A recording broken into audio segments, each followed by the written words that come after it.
Good morning to all of you. Om Shanti and very happy Diwali to everybody. It's a very major festival for us over here today. So I hope you guys can also celebrate it. You can just light diya in your house or just light anything, any light. We put lights, we do a lot of things. Yeah. So you guys can go ahead, do that. So let's begin today's session. Just sit comfortably with your back and neck straight.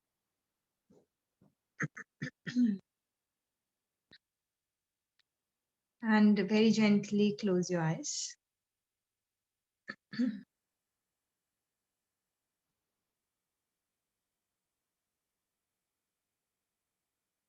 Just start observing your breath.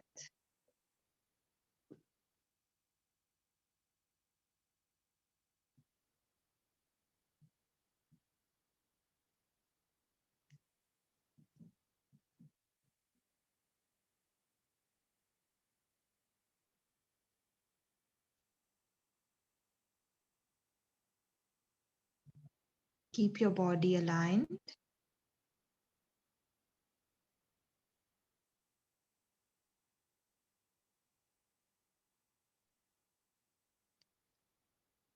And once you feel steady and comfortable, begin to deepen your breathing.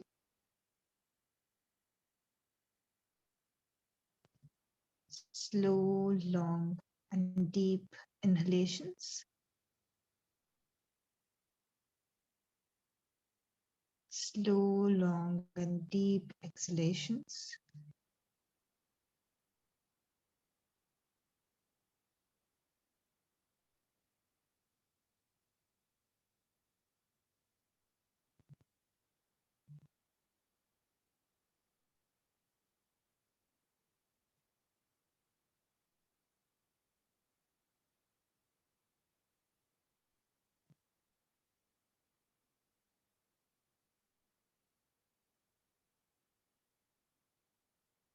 Just take a few moments to calm down your mind.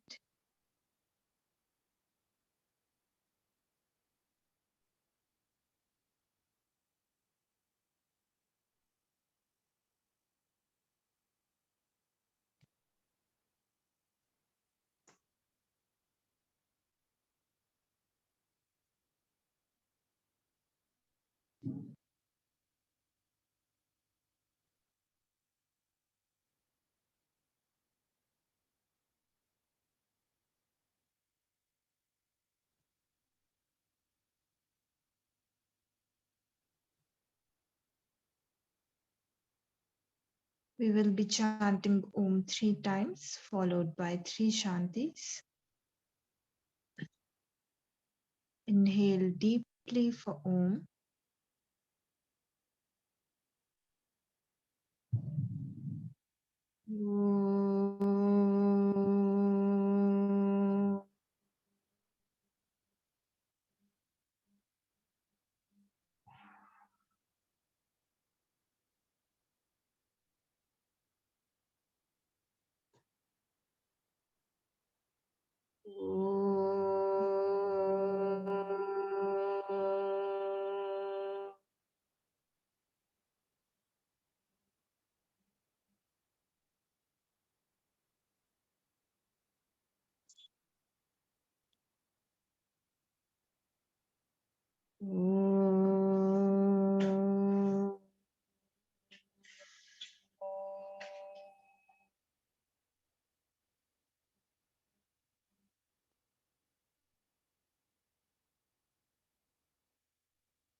Shanti, Shanti, Shanti.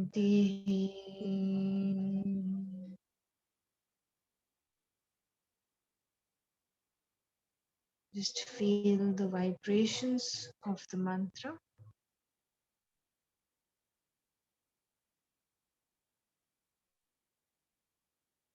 Join your palms together in front of the chest and rub the palms together. Place them over your eyes. Very slowly while blinking and looking at your palms. Begin to open up your eyes. Start coming back with a smile. And namaste to everyone. Let's begin today's session. So yesterday we were talking about how to reach that balanced state, right? So I told you the third definition, which is yoga karmasu kaushalam, right? So what is a perfect action, right? So this is like when we discuss this, you can easily implement this in your life, right? So you can look at each and every action that you are doing, and you can try to work on that action and incorporate these qualities in your action, right? So when we talk of perfection, uh, first quality is full concentration is there.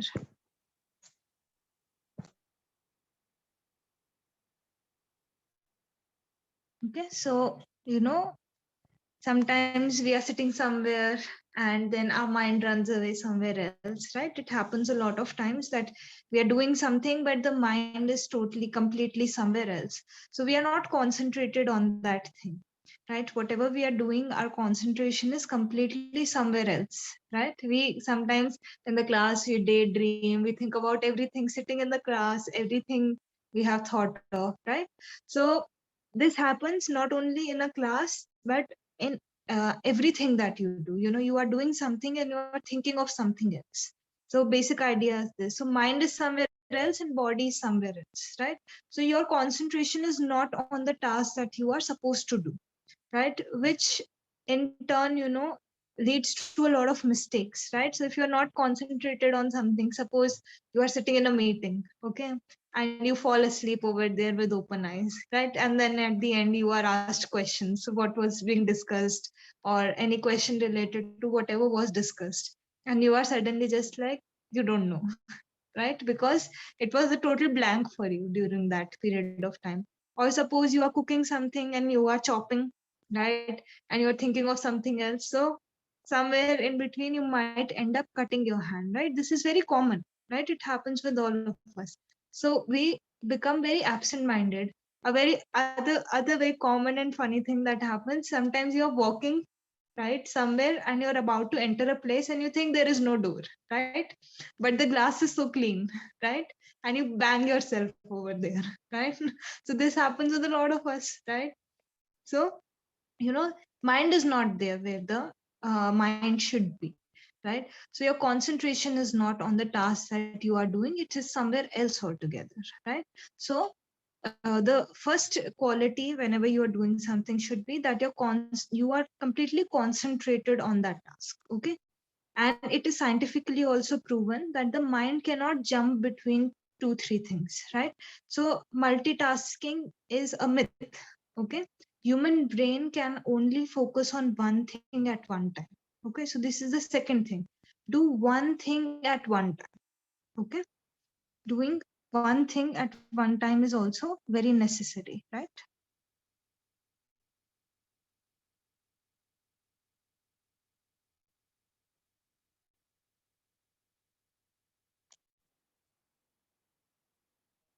I'm trying to do multiple things together, right? I'm trying to multitask.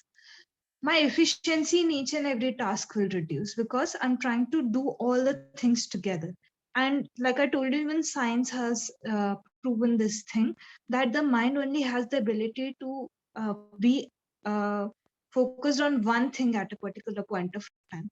So actually what happens, why people think they can multitask, is because when they begin to multitask at that point of time, the brain develops this capability of jumping from one thing to the other. Okay, so it jumps very quickly. So you feel as if you are multitasking, but actually your mind is only focused on one thing at a particular point of time. And if you try to multitask, your efficiency will reduce, right? If you give one thing proper time, right, then you'll see that you are able to do it much more quickly and get more efficiency, be more efficient and deliver much better quality of that thing, right? But if you're doing 10 things at a time, right, then the quality of that thing will also go down, whatever you are doing, and then the other thing also, that will also suffer, right? So all, even science, if you talk of yoga also, everybody is talking about doing one thing at a time. So if you're going and eating, just eat. Don't watch TV, don't talk to people around you, just eat, just enjoy that activity. If you're going out to, like, play, so just play, don't do anything else, don't have 10 things on your mind, right? Because any which way, whatever tension you are carrying, you will only take care of it after you complete what you are supposed to do, right? So enjoy each and every task of the day, rather than just thinking that, okay, I have to do this, then I have to do this, then I have to do this. Okay, you are supposed to do everything, you are supposed to fulfill all your responsibilities, but they can be fulfilled with a much better state of mind. Okay, anyway you have to fulfill them. You can cry and do that thing, or you can laugh and do that thing, right? So just doing one thing at a time will save you a lot of time, even though right now it sounds as if it will take so much more time, right? But if you actually start to experiment with this thing, you will get much more efficient, right, at whatever you are doing at that point of time, which will finish that thing quickly. So you can do more things. In fact, with your entire day, you will be able to do more things, right? So doing one thing at a time, full concentration. Third thing is dedication. Okay.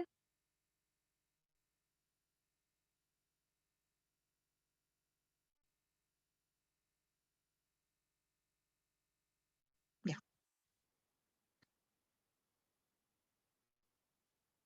So we all know, if we love to do something, we require no effort in that, and we love to do it, right?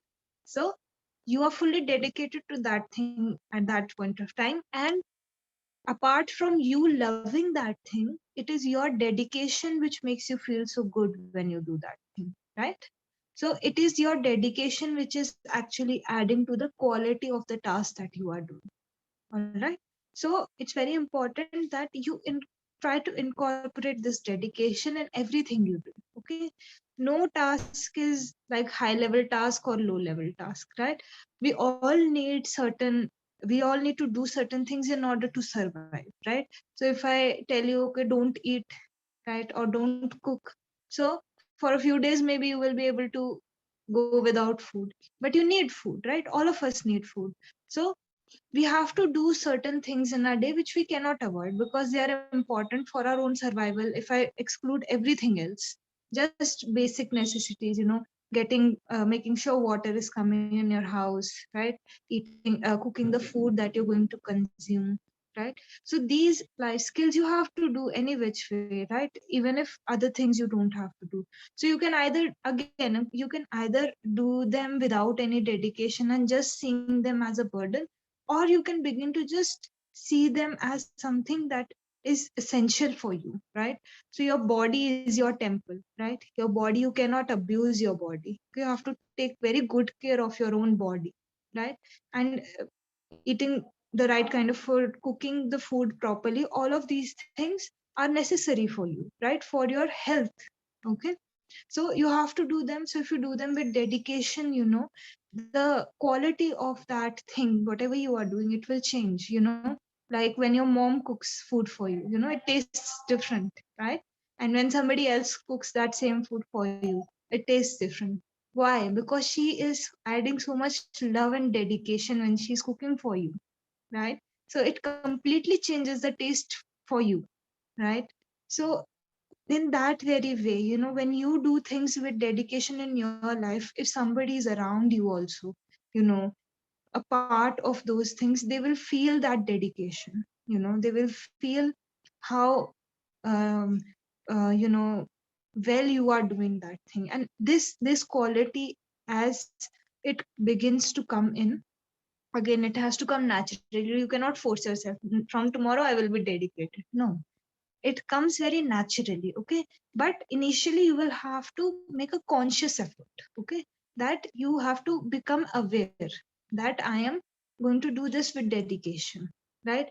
I am going to only give this thing time right now. Okay.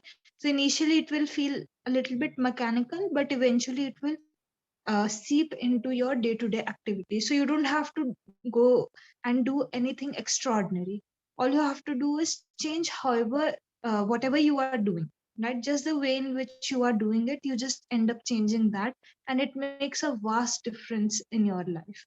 Vast difference, if you work, you do something with a lot of dedication, you will see that the quality of your day immediately improves, right? So fourth quality, the last quality that we have to incorporate in order to reach this perfection. Okay, so perfect action will have all of these, right?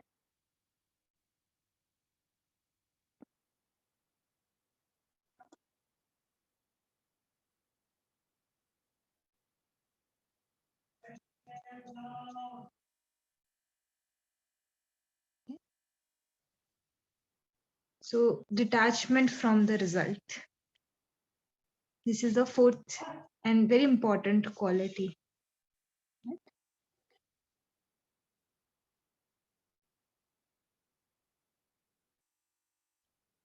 So in Bhagavad Gita, again, when Lord Krishna was talking about this definition, he said that, we are not free from action. It can be mental action, it can be physical action, but we are at any point of time in our life, we are not free from action. But we can choose to be free from the results. Okay, so we cannot, if you think that, yogi suspends action, I get this question a lot, that, yogi goes away from society, they do not have to, no action is performed by them. No, action is still there, right? For us to exist, action exists. This has been said in Bhagavad Gita, right? But yogi detaches himself, or yogini detaches herself from the action, right? The result of the action, right? So whatever we do in our life, we have some expectation, or if we don't have, suppose you don't have an expectation, people around you have that expectation. Okay, if you go to school, you will score this much. Okay, when you go to college, this will happen. Or when you get a job, this is what you are expected to do, right? And you also develop some expectation, right? So you do things in your day with a sense of expectation, right? And when you do them with this sense of expectation, you put yourself in a position where, if the results don't come out to be the way in which you want them to be, you will end up causing yourself a lot of suffering, right? So I'll take a very common example. It happens in my house only, right? So I don't like washing utensils, all right, at all. Okay, so one fine day, I actually did take up that task, and I said that I'll wash the utensils today, right? So I went with this state of mind that when I wash the utensils, everybody will appreciate me. Okay, so I washed the utensils. It took me a very long time. I'm a very slow person altogether, so it took me a lot of time to complete that task. And as soon as I like stepped out of the kitchen, I was expecting that, all of my family members, they will be like, okay, today you have done something good, right? But when I stepped out, I saw my sister, she was doing something altogether. My parents, they were doing something altogether. They were doing whatever they were supposed to do. They were working, they were studying, right? And then after a while, I was just like, why did I even do this, right? So my whole expectation behind doing that task was that I would be appreciated, not doing the task, but I would be appreciated, right? And when I did not get that appreciation, I was like, why did I do it? I was angry. I was just like, come and appreciate me, right?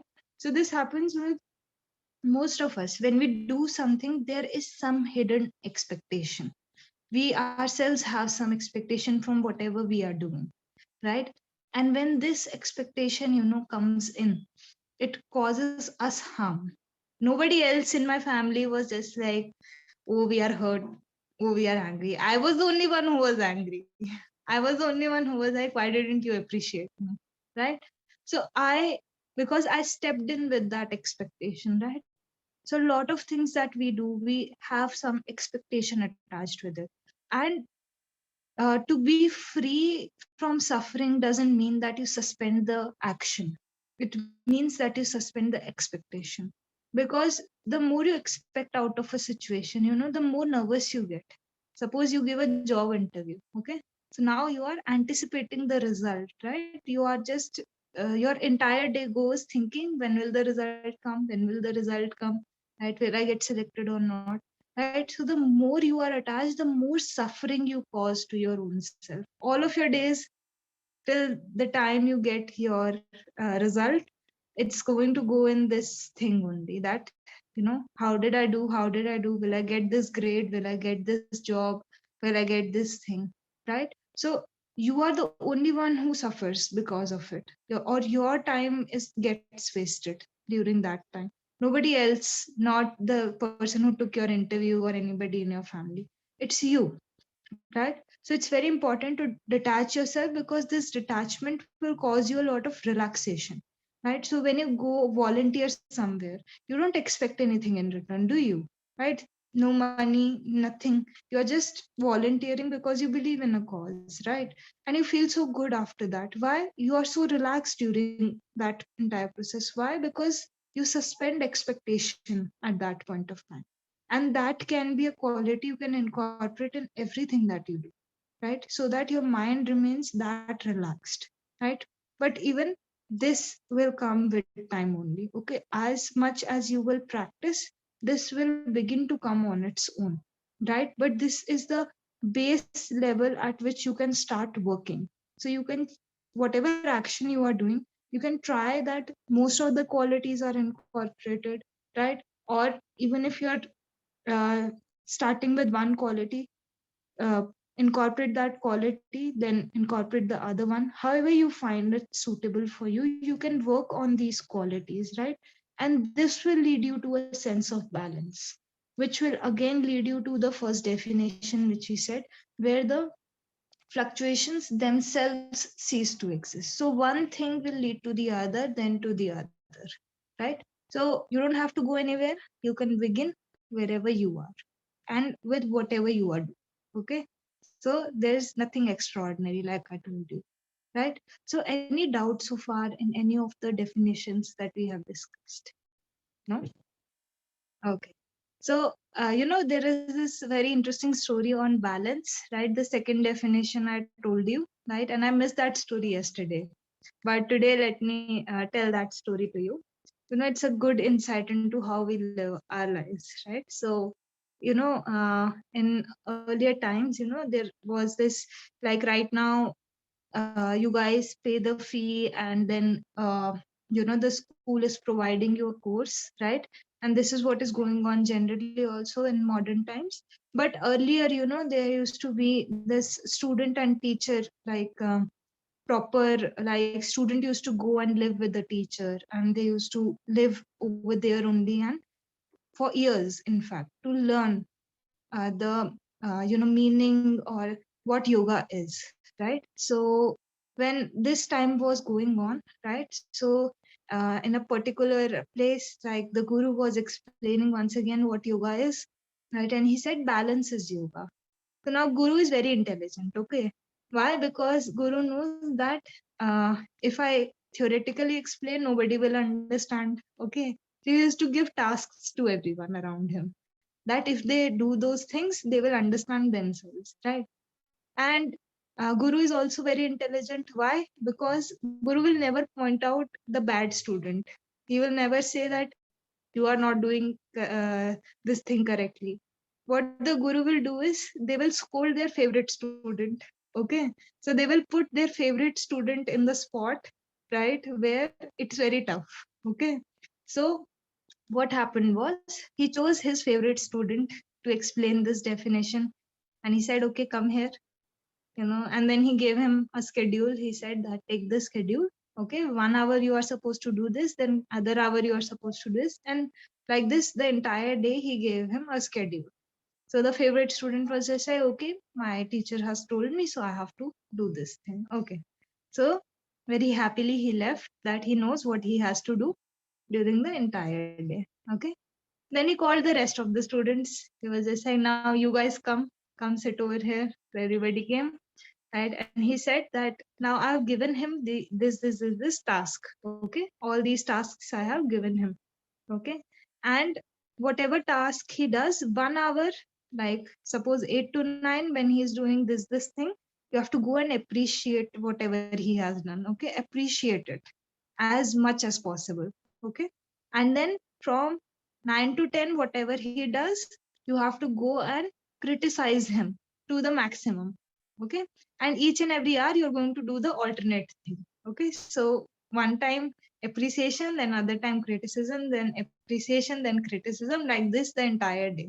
Okay, so everybody was all set. All the students knew what they had to do, and the best student knew what he had to do. Okay, so next day this entire routine began, right? So before the teacher came in, he set the entire classroom properly, and all the mats were placed correctly in proper order, right? And then everybody else came in, and all of them appreciated, wow, all the mats are in such proper order. You have color coordinated everything, classroom is all set, and you have also set the place of the teacher very well. Okay, so everybody was happy. Awesome. So he was also happy, everybody appreciated, right? Then next hour he had to clean some place. So when he cleaned that place, so after a while everybody else came in, right? And they said, what will you do in your life? You cannot even clean a room properly, right? There is dust over here, there is dust over there, right? And like this, the entire day, this thing went on. It went on for 2 3 days, in fact, till then. First day he was still getting used to what is happening, right? But second, third, till the third day, he got very irritated. He was just like, one moment they come and appreciate me, right? Another moment they come and criticize me. I'm not able to understand what is going on. So he said, okay, no worries, I will go to my teacher. At least my teacher will know, right? I don't understand this, but he knows more than me, so let me go to him. So now teacher was sitting in his room. The student entered. So teacher knew why he had come in, right? Already knew. So he was meditating. So he opened his eyes. He was smiling. So he said, "Yeah, ask me what is concerning you so much, right?" So he came and he said that this has been happening for the past 2 3 days. When I do one thing, everybody is appreciating me so much. Then other time I do something, I get so much criticism. I'm not able to understand what is happening. You tell me, am I good or am I bad? Right? So he asked his teacher directly, do you think I'm amazing, or do you think I am just not worth anything? Right? So the teacher, he looked at him and he smiled and he said, you're neither good, nor are you bad. You are a fool. Right? He said, you are a fool. Why? Because when the world told you that you are, good, you became very happy, right? You thought that you were good, right? And then when the world came and told you that you have done something wrong or terrible, you became sad, right? And you thought that you were worth nothing, right? So you are not good or bad. You are stupid, right? And how do we live our lives? How do we live our lives, right? It's a big question. When somebody comes and appreciates us, right, it makes our day, right? We are so happy. And someday, somebody will come and scold you, you have not done this well or this correctly, right? And you become so sad. So are we good or bad? You tell me. Are we, all of us guys who are sitting here, are we good or are we bad?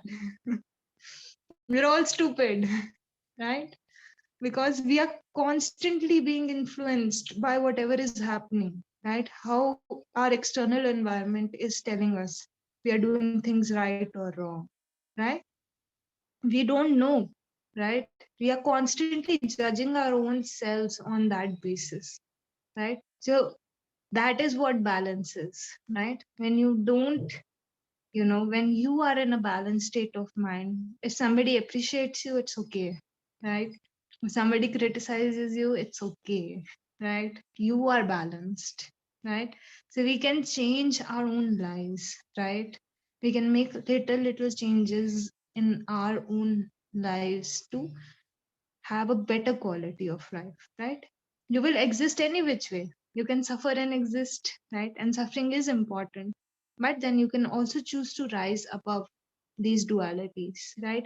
Your target is not to become happy, right? Again and again I repeat this thing, if you are aiming that, if I do yoga I will become happy, you will again go in that loop, because happiness and sadness are two sides of the same coin, right? If you go after one, the other is running after you, right? If you are sad today, I will assure you that one day you will be happy, because there are cycles, there are phases, right? And if you are very happy, then probably the other one is going to also follow you. So either prepare yourself mentally that you are going to go through this if you are only aiming for happiness, or you have come on the path of you can choose to be free from this duality, right? Like, it gets very cold and then it gets very hot. These are dualities, and the yogi aims to rise above these things. Okay, so this is the total meaning of yoga, right? Now you guys understand more and more, right? So any doubt so far, or else I'll begin with your next topic. No doubts? Okay, great. Awesome. So let's talk about the origin. Where did this come from? We need to know.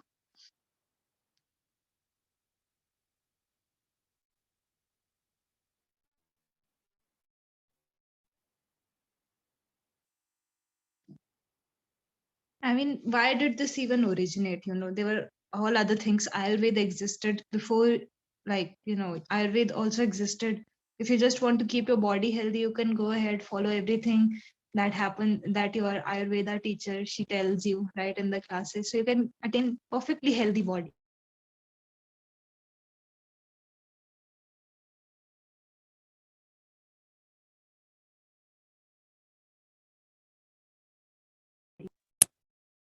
Just a second.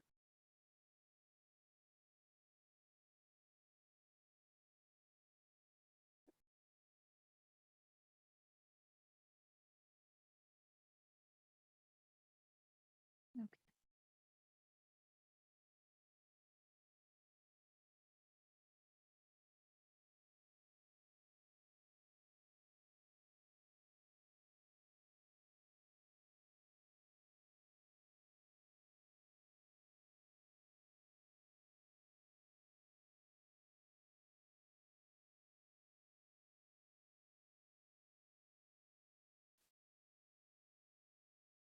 And other one is the mythological.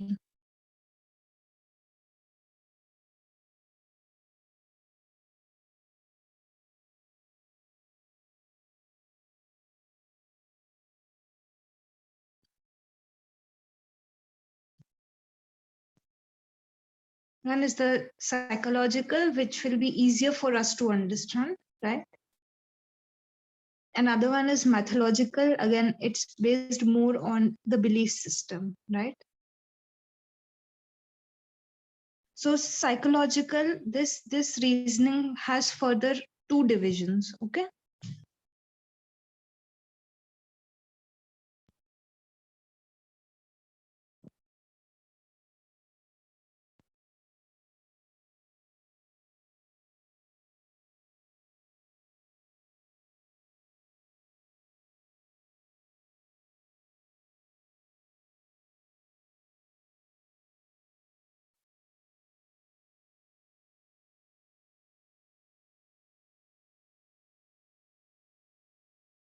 The first one that I have written, it's in Hindi, right? So Sukh, Sukha, Sukh, Pravarti, Pravriti.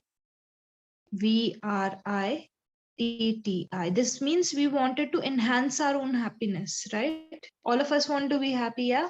Nobody wants to be sad, right? So as human beings, we wanted to enhance our happiness. So that is what Sukh Pravarti means, that we are aiming for higher level of happiness, right?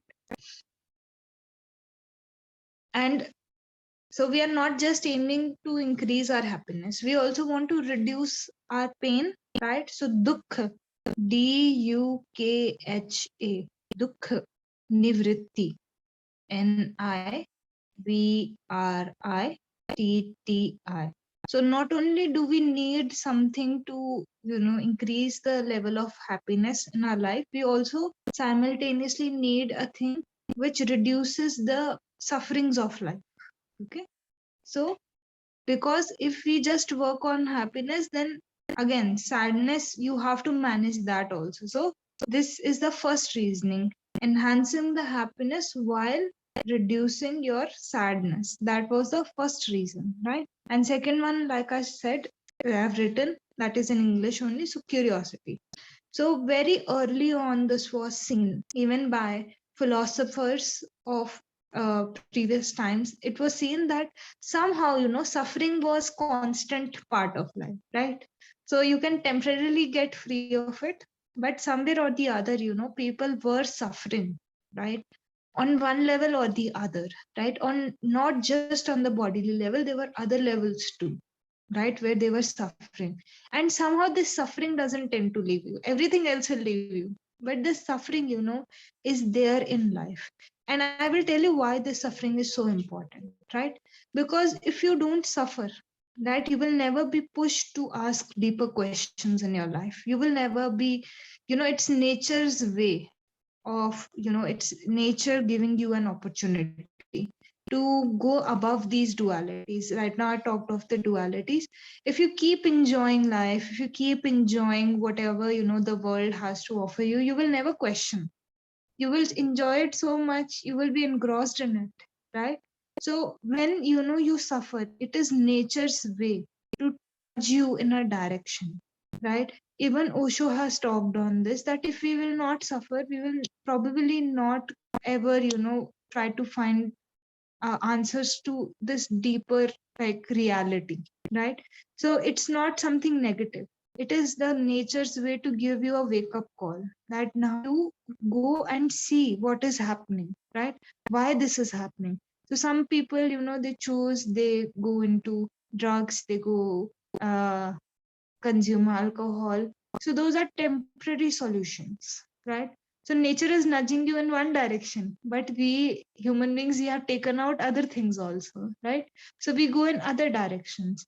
But the fact that you guys are sitting over here, you are very lucky, because whatever happened, in your lives, it pushed you and you found a way. You brought yourself to yoga, right, in order to find the answer. You could have done multiple other things, right? People don't come out of addictions for their entire life, right, when once they start doing those things.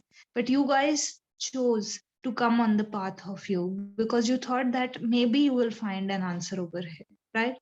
So no matter who suffers in their life, because all of us suffer, it is nature's way to again and again push us back on the path where we can get more connected to our own selves, right? So we are so disconnected. Technology is so much advanced these days. I can talk to you guys sitting over here, right? You are across the world, but we are so disconnected from our own selves. We are connected to everybody, but the disconnection that happens with our own selves, that is what is causing so much misery and suffering.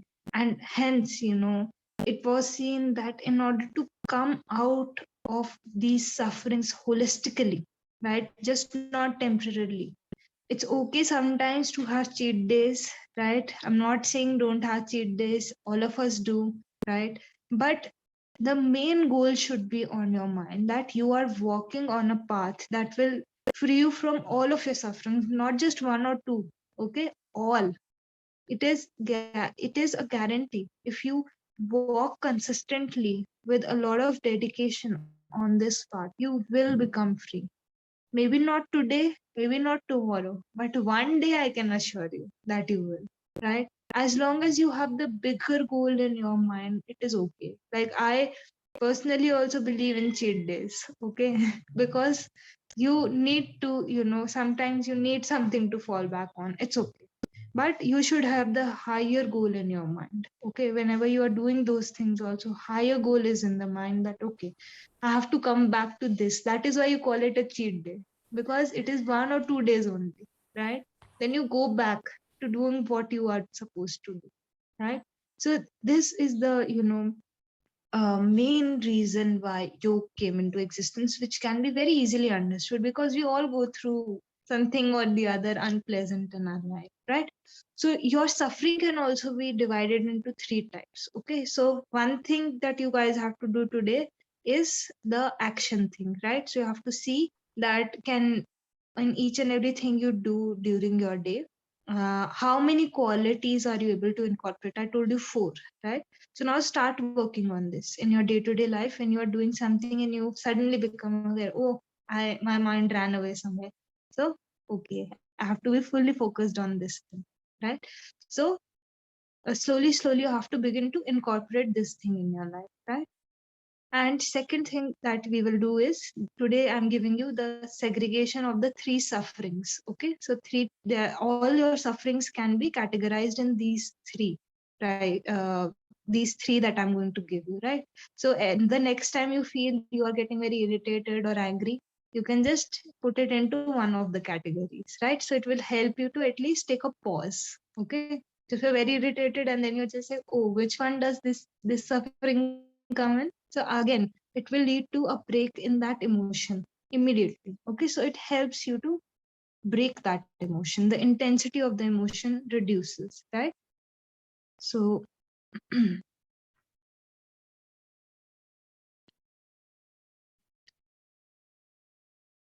so first suffering is your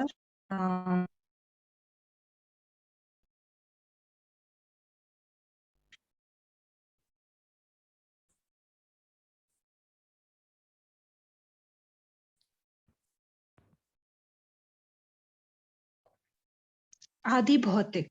It is called Adi Bhautik. ADHIBHAUTIKA. Adi Bhautik.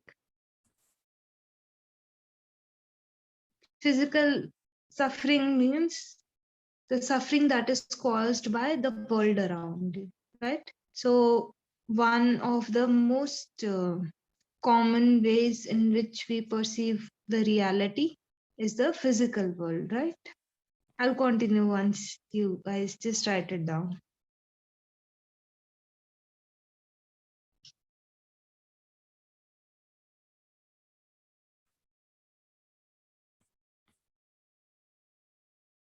Okay. So one of the most common ways in which we feel connected to the world around us is the physical world, right? So you exist in this physical world, people are around you, so many things are around you, right? And all of these things, they cause some form of suffering to you. Suppose you get into a conflict with somebody, right? So physical world is causing some suffering. If there is some disease or infection, so this will probably show up on your physical body, right? And it is caused by this physical world, right? The world that is around you, this portion of your reality, this one which will cause you suffering. So all kinds of conflicts, right, that come from external world, right? And all the kinds of diseases and infections, all of these things, they cause a certain amount of suffering to us, right? So when you get in a fight with someone, you even if the other person got angry, you end up suffering because of that, right? Because there is a conflict, there is an argument. So this suffering is your adi bhautik suffering, right? Bhautik is the physical world. Then second one is the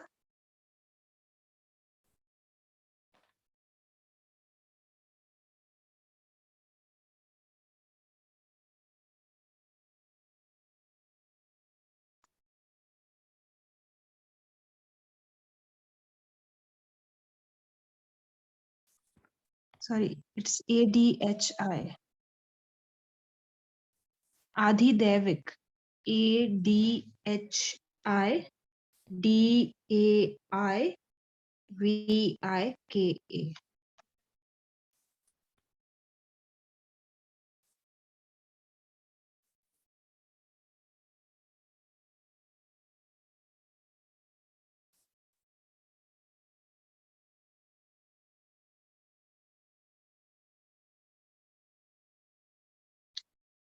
Okay, now second type of suffering, one, you can immediately give a reason, you can observe that thing, this thing happened, so this, I'm feeling this way. So, but certain things are totally out of your control, right? And they are totally like not governed by you, right? They are completely out of your control, and they are caused by something extra sensory, right? Like you know um earthquakes. Okay, so it's totally out of our control, right? When there is an earthquake or some natural disaster that takes place, right?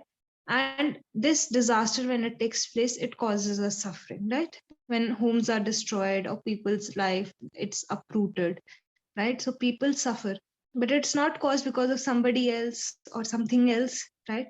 It is a factor totally out of your control. For us, COVID, right?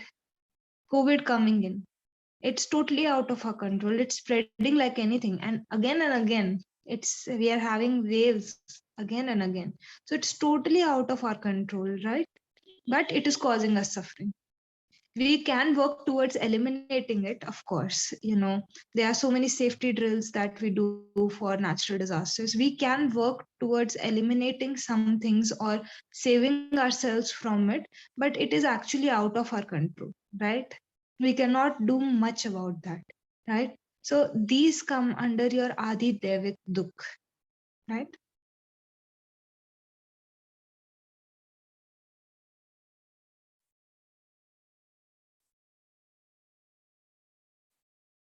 And last one is the most common one,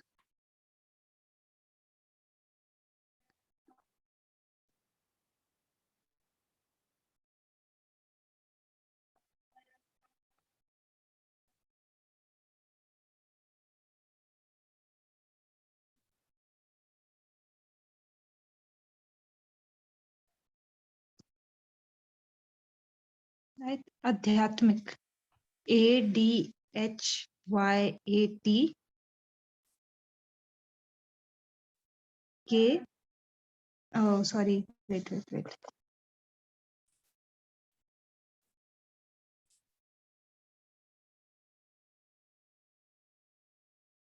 Yeah, this is the correct spelling. So sorry. ADHYATMAKA.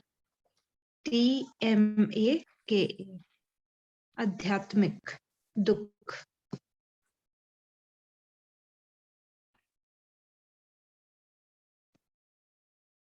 So second spelling is correct, right?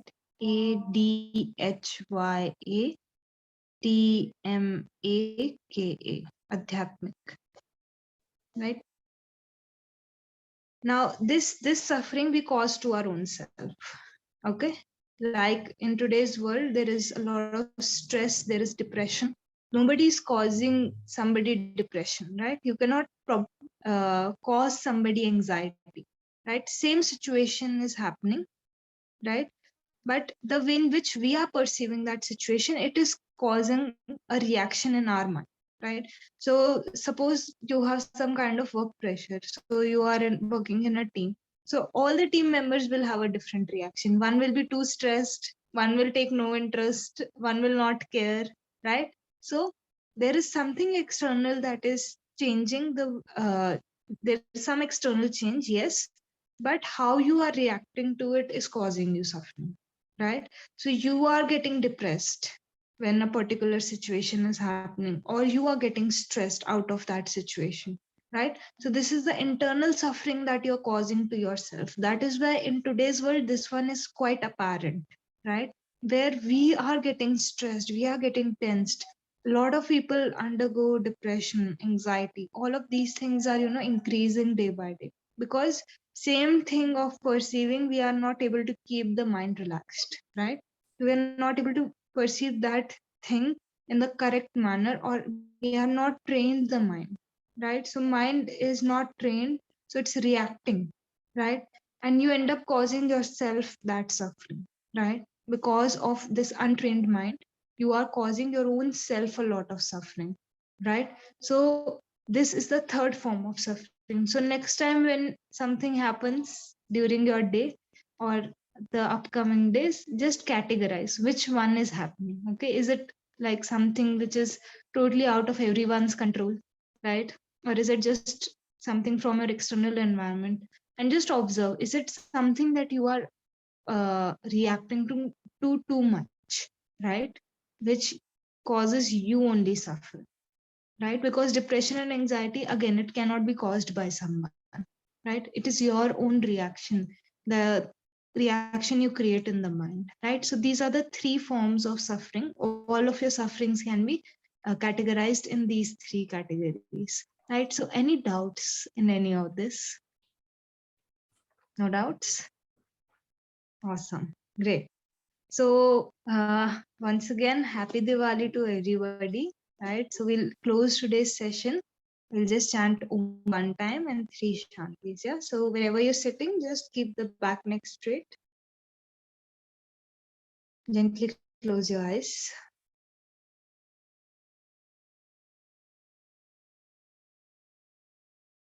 Inhale deeply for Om.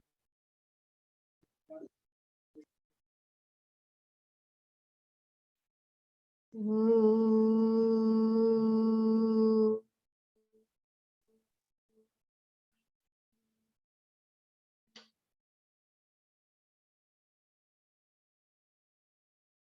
Shanti.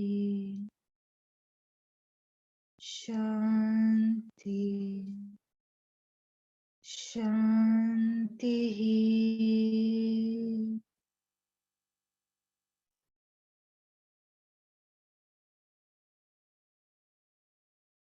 Join the palms together and bow down. Let's begin the day with a sense of gratitude for everything we have.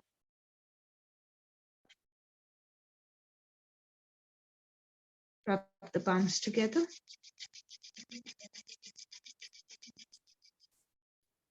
Keep them on the eyes.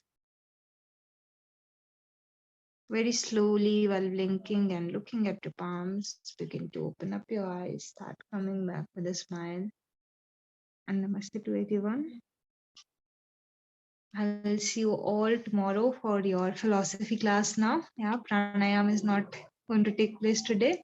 So enjoy the rest of your day. Enjoy your half day, right? Take care and bye-bye. Bye bye. Namaste. Bye-bye.